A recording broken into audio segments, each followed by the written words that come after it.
ഇന്ന് ഇത്തിരി അടുക്കള കാര്യമായിട്ടാണ് ഞാൻ വന്നിട്ടുള്ളത് കേട്ടോ. നിങ്ങളുടെ മക്കളെ ഭക്ഷണം കഴിച്ചു കഴിഞ്ഞാൽ പാത്രം എടുക്കാറുണ്ടോ? പാത്രം എടുത്ത് അടുക്കളയിൽ കൊണ്ടുവന്ന് വെക്കുകയെങ്കിലും ചെയ്യാറുണ്ടോ? ഇല്ലേ? ആൺകുട്ടികൾ എന്തിനാ അതൊക്കെ ചെയ്യണത്? എൻ്റെ പെൺമക്കൾ അങ്ങനെയൊക്കെ ചെയ്യാറുണ്ട് എന്ന് പറയുന്ന അമ്മമാരെ ദേ വേണ്ട കേട്ടോ.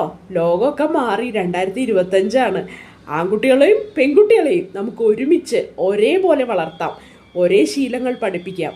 ദേ ആൺകുട്ടികളോടും പെൺകുട്ടികളോടും പറയാ, ഭക്ഷണം കഴിച്ചാലേ പാത്രം സ്വന്തമായിട്ട് കൊണ്ടുപോയി കഴുകി വെക്കണം, അവനവനുണ്ടാക്കുന്ന മെസ്സ് അവനവൻ തന്നെ ക്ലീൻ ചെയ്യണം എന്ന് പഠിപ്പിച്ചു കൊടുക്കുക കേട്ടോ. എന്താ സംഭവം എന്നല്ലേ?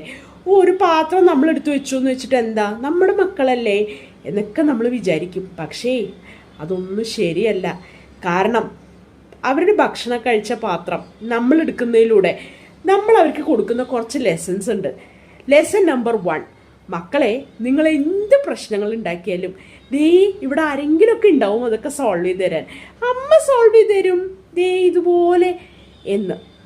രണ്ടാമത്, ഞാൻ എന്തൊക്കെ ചെയ്താലും കുഴപ്പമില്ല, ആരെങ്കിലും വന്ന് എന്നെ സപ്പോർട്ട് ചെയ്തോളും, എന്നെ ഹെൽപ്പ് ചെയ്യാൻ എപ്പോഴും ആളുകളുണ്ടാവും, ഞാനങ്ങ് രാജാവിനെ പോലെന്ന് ജീവിച്ചാൽ മതി എന്നാണ് കുട്ടികൾ തനിയെ പഠിക്കുന്ന ഒരു പാഠം. അല്ലെന്ന് നിങ്ങൾക്ക് തോന്നുന്നുണ്ടോ? എന്തിനാ കുട്ടികളെ ഇങ്ങനെയൊക്കെ വളർത്തിയെടുക്കേണ്ട കാര്യം? വേണ്ട, അവർ കുറച്ച് ബുദ്ധിമുട്ടൊക്കെ സഹിച്ച് തന്നെ വളരട്ടെ. ഇതൊരു പ്രശ്നമെന്നുള്ള കേസൊന്നുമല്ല. ഒരു നാണക്കേടും വിചാരിക്കേണ്ട കാര്യമില്ല ആൺകുട്ടികൾ പാത്രം കഴുകി വെക്കുന്നതിൽ. സ്കൂളുകളിലും ബേസിക്കായിട്ട് പഠിപ്പിക്കേണ്ട ഒരു കാര്യമാണ് പാത്രം, സ്വന്തം പാത്രം, കഴിച്ച പാത്രം കഴുകി കൊണ്ടുവയ്ക്കുക എന്നുള്ള കാര്യം. കാരണം ഇതൊക്കെ ഏറ്റവും ബേസിക് ആയിട്ടുള്ള മാനേഴ്സ് അല്ലേ.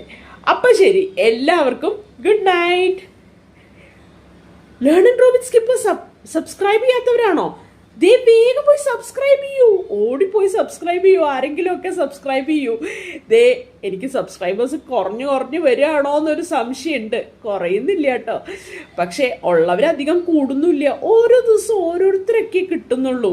നല്ലോണം സബ്സ്ക്രൈബ് ചെയ്യുന്നേ, നല്ലോണം നിങ്ങളുടെ ഫ്രണ്ട്സിനും പറഞ്ഞു കൊടുക്കൂ. പാരൻറ്റിങ് വീഡിയോസുമായി ദേ ഒരു ചേച്ചി, ഇങ്ങനെ തൃശ്ശൂർക്കാർ ചേച്ചി വന്ന് പറയുന്നുണ്ടെന്നുള്ള കാര്യം. അപ്പം എല്ലാവർക്കും താങ്ക് യു.